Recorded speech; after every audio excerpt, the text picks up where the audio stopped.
Good morning. So today talking about pranayama.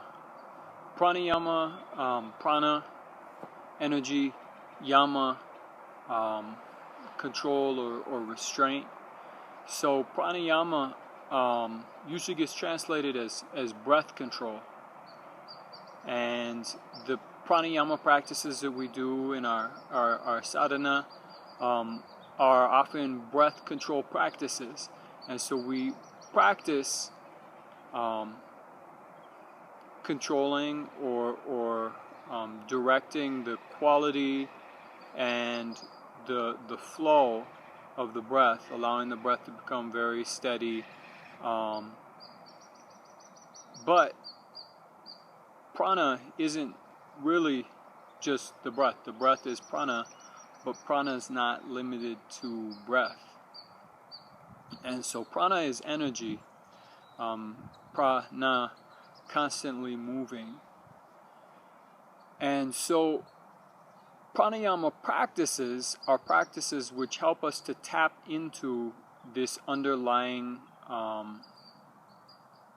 flow of awareness or energy.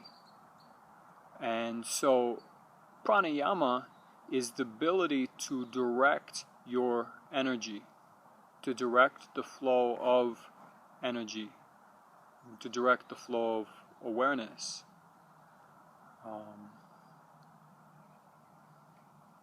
What more can I say?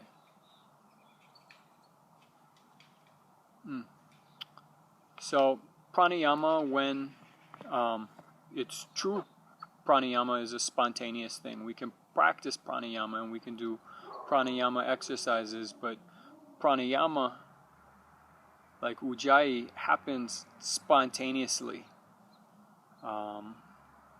Certain breaths are associated with certain states of awareness. And so seeing this,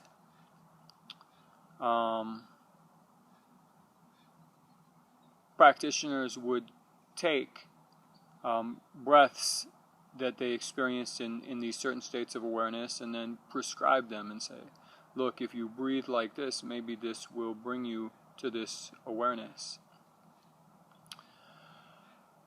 Prana. So if we think about life force energy, what does that mean? That's often what the definition of prana is. So there's you, who you are, and then there's the body and the mind and the emotions and the subtle aspects. Prana is said to flow through nadis, which are pathways. Right? And these pathways, or rivers for energy to travel through, when they're open, what is flowing through is yourself, who you are, the awareness that you are.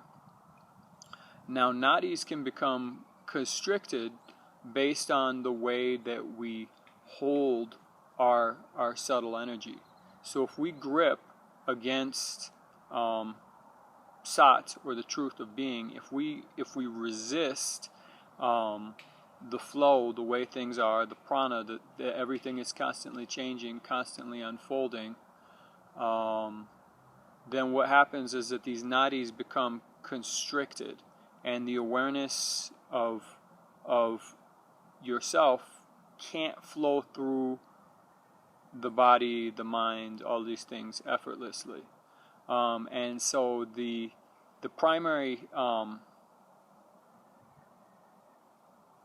way that this happens is identification with the ego.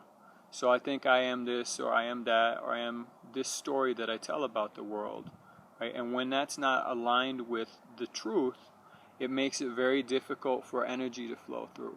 So in practical terms, what we're talking about is congestion. In the body, this could be tight muscles or injury or disease. Emotionally, this is all kinds of turmoil, stagnation, distress. Mentally, anxiety, all of these things is resisting the way that things are.